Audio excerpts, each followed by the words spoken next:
할렐루야. 그렇게 하실 줄 믿습니다. 오늘 본문의 말씀 의지해서 로마서 강의 네 번째 시간인데요. 남을 판단하는 사람아. 한번 따라 봅시다. 남을 판단하는 사람아. 다시 한번요. 남을 판단하는 사람아. 다시 한번요. 남을 판단하는 사람아. 꼭 기억하세요. 제목을. 제가 월요일 날 우리 아내하고 그 다음에 우리 딸하고 안산에 있는 우리 장모님이 요양원에 계셔서 방문한 적이 있습니다. 그래서 그때 막내 처형하고 함께 네 분이 이렇게 밖으로 나와서 이렇게 그 접견실이 있는데 걸로 와서 이렇게 접견을 해야 되는데 안 나오시겠대요. 힘드신지. 그래서 그 방으로 들어갔습니다. 들어가서 뭐 짧은 시간이지만 이런저런 얘기하고 저 누구냐고 사위라고 잘 알아보더라고요. 이름은 묻지 않았습니다. 모르실 것 같아서. 그래서 사위라고 얘기하고 그 아내도 뭐 얘기하고 딸, 네 딸 아니야? 이렇게 하고 이런저런 얘기하고 그 다음에 제가 기도로 마무리하고 또 왔는데요. 그 중간에 참 재밌는 일이 있었습니다. 옆에 그 치매 노인분이 이렇게 누워 계셨어요. 치매 노인이에요. 나이 많이 드신 치매 노인이 제 딸한테 사위 아니야? 지금 남자분 없잖아요. 저밖에. 사위 아니야? 그러니까 네 맞아요. 우리 아빠 사위예요. 그러니까 좋게 생겼네? 좋게 생겼어. 그런 얘기를 하시는 거예요. 그래서 그러냐고. 한 번 하고 그냥 끝날 거라고 생각했는데 그 짧은 순간에 또 사위 아니야? 좋게 생겼네. 그런 얘기를 거의 10번 이상을 하시는 거예요. 그래서 좋게 생겼네 이런 얘기가 저한테는 너무 잘생겼네? 괜찮네? 제가 이래봐도 여러분 치매 노인한테도 인정받는 사람입니다. 제가 정신이 오락가락한 그분들도 저한테 이렇게 좋게 생겼고 잘생겼다고 얘기해요. 늘 사람들은 참 착각합니다. 자기 자신을 잘 몰라요. 자기 자신을 잘 못 봅니다. 그래서 소크라테스가 철학자들 이 시대를 살아가는 사람들에게 정말 어떤 진리를 탐구하는 자에게 말하는 게 뭐예요? 너 자신을 알라. 나를 모르기 때문에 어떤 게 바른 건지 진리인지를 알지 못한대요. 늘 우리는 아전인수격으로 모든 것을 생각합니다. 자기 중심으로, 자기 위주로 생각을 합니다. 여러분은 여러분 자신을 잘 알고 있습니까? 우리는 우리 자신을 잘 몰라요. 오늘 본문이 그것을 우리에게 가르쳐주고 있습니다. 하나님 말씀은 거울이잖아요. 말씀을 통해서 보는데도 우리 자신의 죄악들, 우리 자신의 연약함들, 우리 자신의 부족함을 보지 못하고 늘 우리는 잘났대요. 우리는 잘하고 있고 잘났고 남들보다 더 아름답고 남들보다 더 신앙생활 잘하고 있다라고 생각하면서 다른 사람을 판단하고 비판하고 정죄하는데 너무 익숙합니다. 그것을 너무 재밌게 합니다. 정말 열정적으로 하는 우리의 모습들을 보게 됩니다. 오늘 본문에 보면 그러므로 남을 판단하는 사람아, 이게 누구란 얘기예요? 저희들 얘기하는 것입니다. 남을 판단하는 사람아, 누구를 막론하고 내가 핑계하지 못할 것은 남을 판단하는 것으로 내가 너를 정죄함이니 판단한 네가 같은 일을 행함이라. 판단하는 네 판단이 정죄함을 받는데요.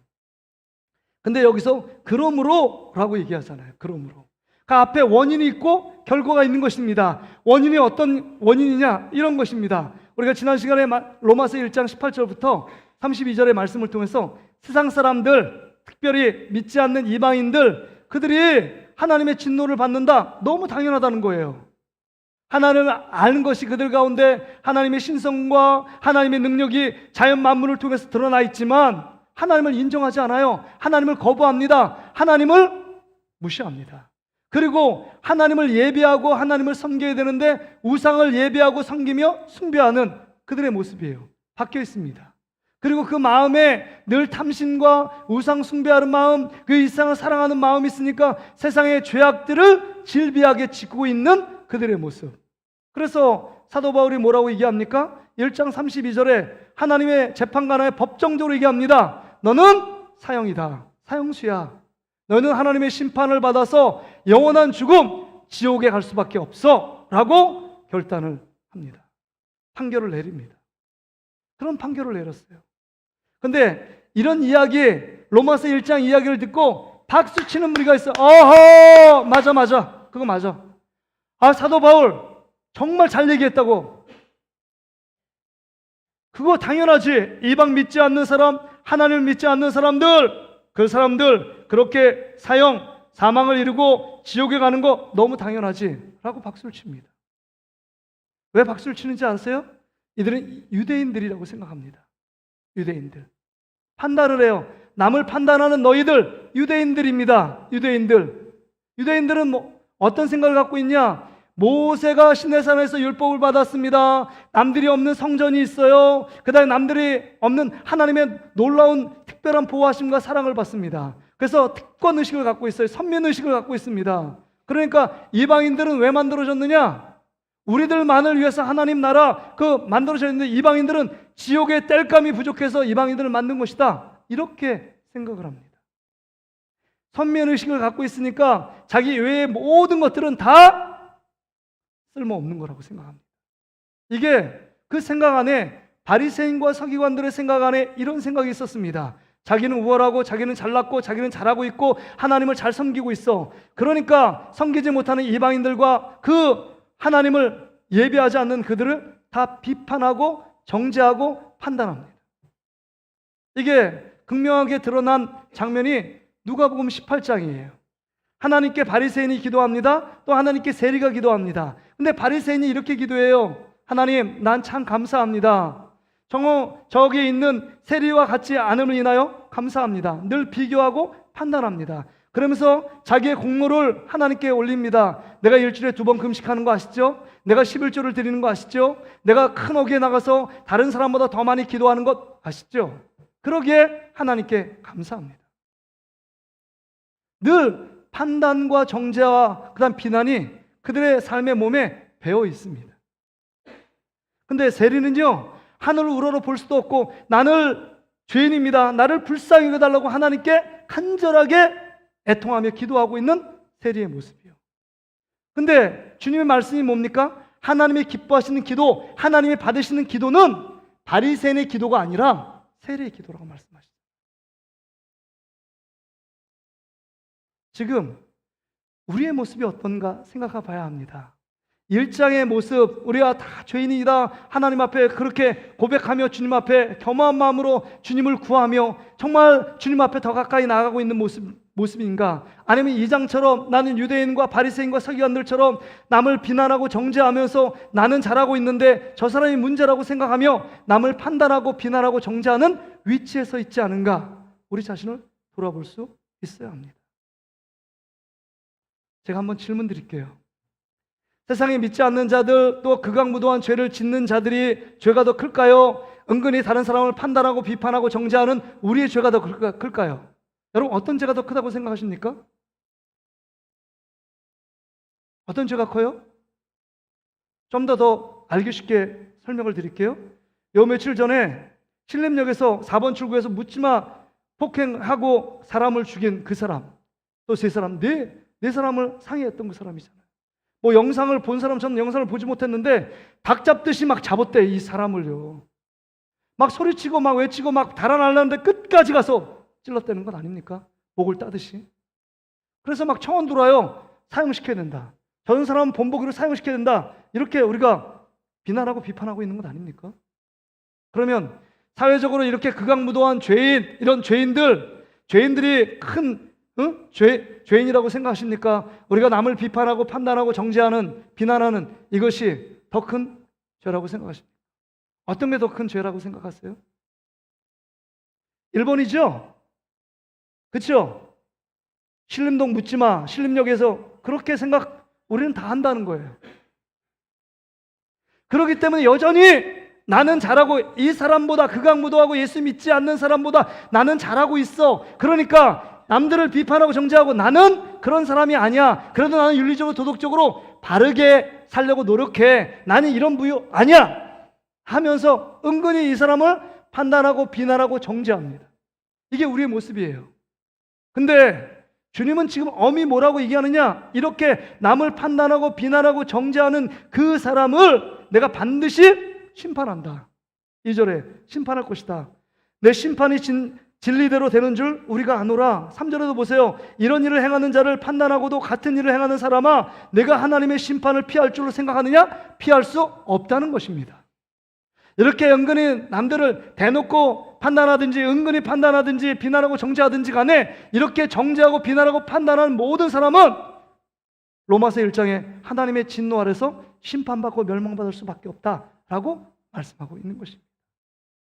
그러게 여러분, 우리가 다른 사람을 비난하고 판단하고 정죄하는 것, 그것이 너무 가벼운 죄라고 생각하기 때문에 나는 저렇게 극악무도한 죄인과 난 달라, 나는 영적인 클래스가 달라, 저 사람은 진짜 죄인이지만 난 덜 죄인이야, 그래서 나는 괜찮은 사람이야, 이렇게 생각하고 있다는 것입니다. 이런 마음을 가지면 다른 사람을 비난하고 정죄하는 그 일을 멈출 수가 없다는 거예요. 내가 의롭기 때문에, 내가 그 사람보다 더 잘 살고 있기 때문에, 내가 그 사람보다 죄를 짓지 않고 있기 때문에 그 사람하고 다르다라고 생각한다는 거예요. 그렇지 않다는 겁니다. 주님의 평가는 너무 냉정합니다. 주님의 평가예요. 주님은 다른 사람을 판단하지 말라라고 말씀합니다. 남을 판단하는 사람아, 너는 하나님의 진노와 하나님의 저주 아래 있다라고 말씀하시는 겁니다. 그래서 마태복음 7장 1절 2절에 이렇게 예수님이 말씀하시는 것 아닙니까? 같이 한번 볼까요? 자, 같이 읽습니다. 시작. 비판을 받지 아니하려거든 비판하지 말라. 또 2절 말씀 보세요. 시작. 너희가 비판하는 그 비판으로 너희가 비판을 받을 것이요 너희가 헤아리는 그 헤아림으로 너희가 헤아림을 받을 것입니다. 지금 그렇게 말씀하고 있어요. 왜 비판이 무서운 죄냐? 우리는 비판을 너무 쉽게 합니다. 너무 재밌게 합니다. 너무 열정적으로 비판해요. 정말 신앙생활은 옆에 있는 성도들을 사랑하고 배려하고 또 섬기며 사랑하는 말 인정해주고 칭찬해주고 이렇게 해도 부족한데, 우리는 모이면 다른 사람을 수근수근, 1장에 보세요. 수근수근 하는 자들, 하나님 나라를 유혹받지 못하는 자들, 수근수근 모여서 어떤 사람 씹습니다. 목사님도 씹고 장로님도 씹고 권사님도, 기회만 되면. 이게 우리의 현주소 아니에요? 이게 우리의 인생 영성이에요. 기본적인 영성, 기본적인 모습. 이게 지금 우리의 모습입니다. 근데 왜 하나님은 남을 판단하지 말라고 말하느냐? 다른 모든 성경은요, 이 판단이라는 이 단어, 남을 판단이라고 하지 않고 공동 세번역, 공동 번역, 그런 번역에는 뭐라고 나오냐? 남을 심판하는 사람아, 이렇게 나와요. 2장 1절에 판단이라는 단어가 세 번 나오는데 남을 심판하는 사람아, 이렇게 해요. 여러분, 심판은 내가 할 수 없잖아요. 심판은 누구밖에 할 수 없습니까? 하나님밖에 없잖아요. 그러니까 지금 판단하는 사람은요, 하나님의 자리 위에서 그 왕의 보좌 앞에 다른 모든 사람, 죄 짓는 사람들을 심판하고 있는 거예요. 내가 무슨 권위로, 무슨 권한으로, 무슨 자격이 된다고 해서 하나님의 자리에 위치에 올라가서 누구를 심판하고 있습니까? 우리가 지금 하나님의 자리에 쫓고 우리가 올라가서 판단하고 있는 것입니다. 그러게 여러분, 이 죄가 가볍지 않다는 것입니다. 누구를 죄를 짓는 모습을 볼 때 그거에 대해서 그 죄를 짓는 모습을 사랑으로 온유하며 그걸 권면하지 않고 그 사람의 죄를 더 들추어내고 나는 저렇지 않은데 그러면서 비난하고 힐난하고 정죄하는 모습이 우리 안에 있다. 이게 판단하는 죄거든요. 하나님만이 죄를 심판할 수 있는 거예요. 그래서 야고보서 4장 11절 12절에 이렇게 말씀하거든요. 제가 읽습니다. 형제들아, 서로 비방하지 말라. 형제를 비방하는 자나 형제를 판단하는 자는 곧 율법을 비방하고 율법을 판단하는 것이라. 내가 만일 율법을 판단하면 율법의 준행자가 아니요 재판관이로다. 12절 보세요. 입법자와 재판관은 오직 한 분이시니 능히 구원하기도 하시며 멸하기도 하시느니라. 너는 누구이기에 이웃을 판단하느냐? 여러분이 어떤 권한이 있고 어떤 능력이 있길래 이웃을 판단하고 정죄하고 비난하고 심판하느냐라고 말씀하고 있는 것입니다. 그러게 여러분, 남을 판단하고 정죄하고 비난하는 거 조심하셔야 되고 이제 그 일들을 하지 말아야 합니다. 내 마음에 새겨야 합니다. 남을 판단할 존재가 아니라 남을 사랑하고 섬기고 여러분 용서해야 될 존재라는 사실입니다. 그러게 여러분, 예수님도 정확히 말씀했어요. 요한복음 8장에 보면 현장에서 간음하던 여인을 잡아옵니다. 그리고 예수님을 지금 시험하잖아요. 그래서 예수님이 사랑을 하고 수많은 사람 병자를 고치고 막 그랬는데 이제 율법에는 이렇게 간음하다 잡힌 사람을 돌로 쳐 죽이래요. 그러니까 모든 사람이 아이부터 어른까지 돌을 잡고 혈기를 가지고 이 여인을 돌로 치기 위해서 준비하고 있습니다. 그리고 이 바리새인이 예수님께 묻는 거죠. 예수님은 어떻게 하시겠습니까? 진퇴양난이에요. 앞으로 나갈 수도 없고 뒤로 물러날 수도 없어요. 이게 사랑이라고 얘기해서 이 여인을 돌로 치지 마라, 사랑해야 된다, 이렇게 하면 율법을 어기는 자가 되고, 그렇죠? 그 다음에 돌로 쳐라 그러면 하나님의 사랑이 없이 공의만 행하는 지금까지 했던 삶은, 그 모든 가르침은 숲으로 돌아갈 수 있는 아주 위기에 봉착해 있습니다. 예수님이 땅에 너무 답답해서 막 쓰잖아요. 그들의 완악한 마음들, 니들 돌로 치는데 너희들 안에 죄가 엄청 많은 거 그거 모르냐? 아마 그런 마음으로 막 쓰실 거예요. 답답하다. 그래서 한마디 툭 던지시잖아요. 너희들 중에 죄가 없는 자가 돌로 치라는 거예요. 죄가 없다고 생각하니까 돌을 잡고 막 죽이는 겁니다. 죽이려고 합니다. 보여지는 어떤 죄, 드러난 죄가 있으니까 그런 거예요. 드러나지 않은 죄, 수많은 죄들을 우리는 안고 살아가는 게 우리의 모습 아닙니까? 그럴 때 예수님께서 그 얘기하니까 양심의 가책을 받아 아이들부터 어른까지 다 들어갔습니다. 그 들판 안에 예수님과 현장에 간음하다 잡힌 그 여인밖에 없어요. 예수님이 놀라운 말씀합니다. 나도 너를 정죄하지 않는다. 하나님의 아들 예수님, 하나님인 그 예수님도 내가 너를 정죄하지 않아. 내가 너를 판단하지 않는다. 내가 비난하지 않는다. 내가 비판하지 않겠다라고 말하는 거예요. 다시는 죄를 짓지 마라 라고 말씀하시죠. 예수님이 그렇게 말씀하셨다면 우리의 모습에도 깨달음이 있어야 합니다. 우린 너무 하나님의 형상을 받은 우리 이 성도들 또 사람들을 너무 판단하고 비난하고 정죄하는 걸 너무 습관적으로 합니다. 우리의 모습. 그것이 죄인 줄 몰라요. 그렇게 하는 자는 하나님의 진노, 무서운 진노의 대상인 줄을 알지 못하고 합니다. 왜요? 여전히 내가 잘하고 있고, 여전히 내가 신앙생활 잘하고 있고, 내가 예수님 믿은 지가 얼마나 많이 오래됐는데, 나는 중직을 갖고 있고, 나는 이것도 하고 저것도 하고 있어. 나는 그 공부도 하고 세상에 믿지 않는 사람들과 달라. 늘 이런 생각에 잡혀 있습니다. 이게 바리새적인 사고 방식이에요. 늘 나는 잘하고 있고 다른 사람 못하고 있다는 거예요. 근데 여러분, 오늘 이 말씀을 통해서 우리가 두 번째 생각하는 것은요, 왜 이렇게 남을 판단하는 사람으로 나가고 있을까 하는 겁니다. 왜 그럴까요? 그렇지 말라고 분명히 율법에서도 얘기하고 우리 주님도 얘기하시는데 왜 자꾸 사람들을 판단할까요? 그게 두 가지 이유 때문입니다. 그 첫 번째는 뭐냐면 우리 안에 들보를 보지 못하기 때문이에요. 화면 한번 띄워주시겠어요? 남을 판단하는 사람 특징이 내 안에 들보가 있다는 것을 깨닫지 못해요. 여러분 대들보 알잖아요. 기둥과 기둥 사이에 연결하는 그 여러분 보, 이게 들보인데 이 대들보 어마어마한 크기잖아요. 근데 다른 사람의 티를 보기 위해서 눈을 막 후벼 파는 겁니다. 이게 우리의 모습이라는 거예요. 너무 우스꽝스럽지 않아요? 남의 지금 티는 보는데 내 안에 있는 들보를 발견하지 못해요. 너무 어리석지 않아요? 그래서 우리나라 속담에 똥 묻은 개가 겨 묻은 개 남을 한다 이런 말이 있어요. 내 안에 들어오면 막 덕지덕지 있는데 겨 좀 묻었다고 그 겨를 띄려고 막 몸부림치면서 판단하고 비난하고 정죄를. 너 왜 그렇게 사니? 왜 겨 붙어서? 너나 똑바로 봐. 아마 그렇게 볼 거예요. 네 안에 냄새나서 같이 못 있겠어. 이럼에도 불구하고 다른 사람을 계속적으로 비난합니다. 내 안에 들보가 있는데 들보를 못 봐요. 들보를. 그래서 마태복음 7장 3절 말씀에 이렇게 말씀하시잖아요. 마태복음 7장 3절이요. 어찌하여 형제의 눈 속에 있는 티를 보고 내 눈 속에 있는 들보를 깨닫지 못하느냐. 내 안에 들보가 전혀 보이지 않는 거예요. 성령님께서 내 눈을 열어서 여러분 보게 하지만 못 봐요. 우리 눈의 구조가 앞을 보고 외면만 봅니다. 그 우리 눈이 내 속에 있는 안에 탐심, 죄악들, 우상 숭배 이 모든 것들을 볼 수 있는 눈이 없어요.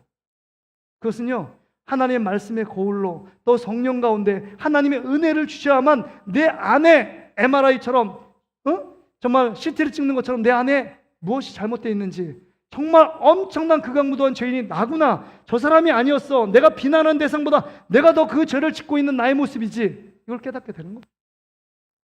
들보를 못 보니까 계속적으로 바리새인처럼 나는 잘 살고 나는 잘 먹고 그 다음에 나는 잘 되는 이 모든 거 하나님의 축복이야 이렇게 생각하는 겁니다.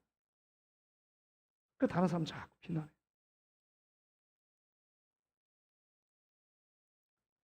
여러분 안에 내 안에 그런 모습이 없는지를 다시 한번 보아야 합니다. 그리고 이런 모습을 가지니까 들보를 깨닫지 못하니까 늘 자기 자신이 하고 있음에도 불구하고 내가 이런 죄인인데도 그 은밀하게 죄를 수없이 짐에도 불구하고 현실적으로 드러나는 모든 죄에 대해서 비난합니다. 그래서 2장 1절과 3절에 너가 똑같은 일을 하고 있다. 근데 자기가 똑같은 일을 하고 있다고 생각하지 않습니다. 자기 자신을 못 보니까 늘 나 중심적으로 생각해요. 나는 잘났고 나는 멋있고 나는 잘생겼고 막 이렇게 생각하는 거예요. 아까 제가 얘기했던 것처럼 그분이 막 한 번도 아니고 두 번도 아니고 막 10번 막 생각하니까 맞아 정말 좋게 생겼네 진짜 잘생긴 것처럼 제가 착하게 되는 거예요. 진짜 내가 그런 사람이지 내가 몰랐네 막 이런 생각을 된다니까요. 그 모습이 진짜 내 모습이 아닌데. 그러니까 늘 우리 안에 아정인식으로 자기를 막 변호합니다. 자기는 이게 신앙생활의 최대의 적이에요. 자기를 모르면 은혜 받을 수 없어요. 완고합니다. 은혜 받는 사람의 마음이 뭐예요? 늘 마음이 주님 앞에 가난한 자가 되어 심령이 하나님의 도우심과 은혜 없이는 살아갈 수 없다라고 고백하는 자, 그 자가 은혜 받을 수 있는 자잖아요. 요새는 뭐 정치권에서도 늘 쓰는 말이 사자성어처럼 수고처럼 되어지는 말이 사음절의 단어가 내로남불이란 말이에요. 내로남불. 내가 하면 로맨스고 다른 사람이 아니면 불륜이래요. 내가 운전을 조금 과격하면 베스트 드라이버. 그거 구석구석 막 쌩쌩 달리면 기술, 운전기술이 좋은 거래요. 남이 그렇게 하면요 남풍 운전이에요. 늘 나 중심으로 생각해요. 자기 자신을 못 봅니다. 내 안에 들보를 못 봐요. 그러니까 내 안에 들보를 못 보니까 뭐 정치인들 보세요. 뭐 여당이든지 야당이든지 누구 하나 그 모든 거 내가 잘 몰랐습니다. 내가 실수했어요. 제가 이게 책임지고 내가 이 문제 해결하겠습니다. 라고 사과하고 그 다음에 책임지겠다 이렇게 얘기하는 정치인들이 거의 없잖아요. 자기 안에 들보를 못 봅니다. 그리고 야당이 여당이고 야당은 여당이 잘못되고 여당은 야당이 잘못됐대요. 늘 진영 논리에서 자기를 생각합니다. 당을 보호하는 거. 이게 자기 안에 들보가 있다는 사실을 깨닫지 못하기 때문에 늘 비난하고 정죄해요. 두 번째는요, 여러분 왜 이렇게 계속적으로 판단하느냐? 여러분 하나님 아버지의 마음을 모르기 때문이에요. 오늘 여기 보세요. 이게 더 심각한데 4절 말씀 보세요. 혹 내가 하나님의 인자하심이 너를 인도하여 회개하게 하심을 알지 못하여 그의 인자하심과 용납하심과 길이 참으심이 풍성함을 멸시하느냐? 지금 뭐예요? 지금 계속적으로 판단하고 비난하고 정죄하고 심판하는데 그 위치에 있는데 하나님이 회개할 기회를 주고 기다리고 계시다는 거예요. 너희들이 잘나서 내가 하나님의 심판을 멈추는 거 유보한 것이 아니라 너희들 사랑하기 때문에 기다린다는 거예요. 근데 5절에 보면 계속적으로 너 고집 부리고 회개하지 않으면 네 모든 그 진노가 너희 임할 진노를 계속 쌓고 있는 것이다. 쓰나미처럼 한순간에 폭발할 수 있어? 라고 얘기하는 것입니다. 그럼에도 불구하고 그 하나님 아버지의 마음 긍휼하고 용서를 베풀고 그 다음에 계속적으로 기다리셔서 회개하고 주님 앞에 돌아오기를 원하는 그 하나님 아버지의 마음을 모르기 때문에 늘 딴 생각합니다. 내가 신앙생활 잘해서 이런 복을 받고 있는 거야 착각합니다. 성경에 나오는 소아시아 7교회 중에 라오디게아 교회, 예수님의 책망만 있었던 그 유일한 교회, 그 교회가 이렇게 생각했습니다. 그 지역에서 내가 믿음 생활 잘하기 때문에 이런 물질적인 축복받아서 의학도 발전하고 지역 경제도 살고 정말 교회도 풍성하고 교회도 1년 예산이 어마어마하고 이렇게 자랑하고 있는 건 아닙니까? 자기 자신을 너무 몰라요. 하나님이 긍휼하시고 긍휼을 베푸시고 사랑하시고 그 다음에 저주를 막으셨기 때문인데도 불구하고 그들이 회개하고 돌아오지 않습니다. 그들의 실제 모습이 어떤 모습이에요? 예수님을 문 밖에 세워두는 것입니다. 하나님과 단절되어 있어요. 주님 안에서 함께 식탁에 교제를 나누고 주님 안에서 풍성한 삶을 누리고 주님께 예배하고 높여야 되는데 주님은 없어요. 내가 믿는 예수님, 내가 원하는 예수님은 있는데 진짜 예수님은 문 밖에 서서 지금 추위에 떨고 더위에 참으면서 기다리고 계십니다. 이게 지금 우리의 모습일 수 있다는 것입니다. 목사님, 나는 잘하고 있어요. 목사님, 그래도 예배하려고 그러잖아요. 그래서 어떤 분이 이렇게 쓰셨더라고요. 가장 무서운 사람이 있대요. 교회 다니는 사람 중에서. 가장 무서운 사람. 첫째는 새벽 예배 한 번도 빠지지 않는 집사님. 그 눈길이 무섭다. 이런. 그 다음에 40일간 금식한 권사님의 눈빛이 무섭다. 큰 교회 다니는 성도의 눈길이 무섭다. 신학 박사, 그 다음에 신학을 많이 공부한 신학자들의 눈빛이 무섭다. 그래서 큰 교회 목회 잘하는 목사님의 눈빛이 무섭다. 이런 말을 해요. 이게 뭘까요? 이렇게 하고 있는 자신의 모습을 보며 그것이 자기의 모습인 것처럼 다른 사람을 비난하고 판단하고 정죄하고 있기 때문입니다. 그건 주님의 마음을 모르잖아요. 진짜 회개하고 돌아오기 원하시는 주님의 긍휼하심, 사랑하심, 용서하심, 길이 참고 인내하고 기다리시는 그 하나님 아버지의 마음을 모르는 것입니다. 그래서 팀켈러 목사님은 이 로마서 1장과 2장을 이렇게 해석을 했어요. 그래서 뭐라고 했냐? 로마서 1장은 누가복음 15장의 탕자 비유 알죠? 탕자 비유의 1장 18절부터 32절까지 그 모습은 탕자의 모습이다. 하나님을 아버지를 마음대로 떠나고 그 다음에 허랑방탕하게 생활했던 그 모습이 탕자의 모습이다. 근데 로마서 2장의 모습은 맏아들의 모습이래요. 그 옆에서 대수사로 아버지를 돕고 열심히 일하고 자기의 의와 공로가 있는데 갑자기 마지막 재산 남은 거 자기 거라고 생각했는데 둘째 탕자가 딱 와가지고 아버지가 너무 기뻐하고 동네방네 잔치하고 송아지를 잡고 그 다음에 옷을 입히고 그 다음에 금가락지 끼우고 신발을 신기고. 이게 무슨 경우냐는 거예요. 나는 그래도 예수 잘 믿고 나도 이렇게 하는데 왜 예수 안 믿고 그냥 돌아오고 회개했다고 해서 저렇게 아버지께 돌아왔다고 해서 저렇게 융성한 대접 이렇게 버거운 잔치까지 해줄 필요가 꼭 있느냐 하는 것입니다. 열받아가지고 맏아들이 잔치에 들어가기를 거절합니다. 이게 지금 2장의 모습이라는 거예요. 우리들의 모습이요. 하나님을 안다고 말하는 우리들, 예수님 잘 믿으려고 노력한다는 우리들이 늘 다른 사람을 비난하고 정죄합니다. 내 노력과 열심이 하나님이 원하는 열심이 하나님이 주시는 은혜임에도 불구하고 내가 그것을 다 한 것처럼 그것이 나의 공로가 되고 내가 의가 되니까 다른 사람을 갖고 비난하고 정죄해요. 내가 한 부분에 이거 잘하면 봉사는 잘하는 사람은 봉사의 잣대로 다른 사람을 비난하고 정죄합니다. 내가 교육을 잘 받으면 그 교육을 잘 받은 것 때문에 비난하고 정죄합니다. 내가 열심히 예배 참여하면 예배 참여하지 않는 사람을 비난하고 정죄합니다. 이거는 주님의 마음을 모르는 것입니다. 주님의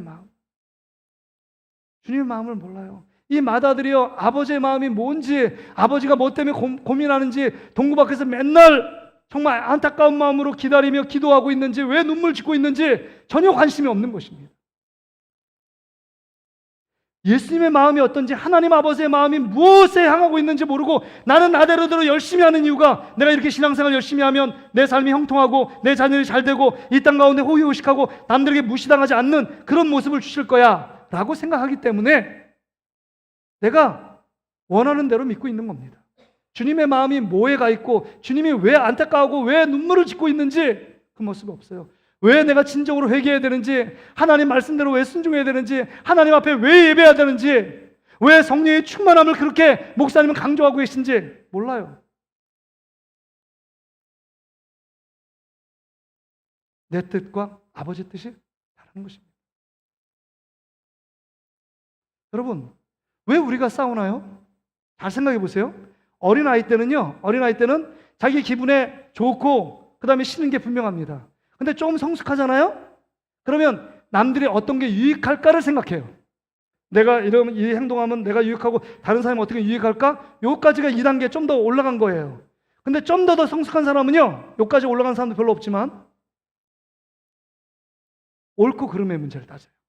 내 행동이, 저 사람의 행동이 이게 옳은 걸까? 그른 걸까?를 따집니다. 여러분, 우리가 부부싸움 왜 해요? 대부분 이렇게 얘기하죠. 아내가 당신이 잘못했고 나는 내가 옳아. 지적하니까 싸우는 겁니다. 옳고 그름의 문제 때문에 싸우는 거 아니에요? 교회 모든 분쟁은 성도들 간의 분쟁도 내가 옳고 네가 잘못됐어. 이 싸움 아닙니까? 옳고 그름에 대한 싸움이에요.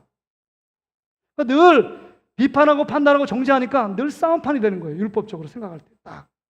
근데 주님이 원하시는 건요, 옳고 그름의 문제를 뛰어넘어 이것이 하나님의 뜻인지, 하나님이 무엇을 기뻐하시는지를 생각하는 것입니다.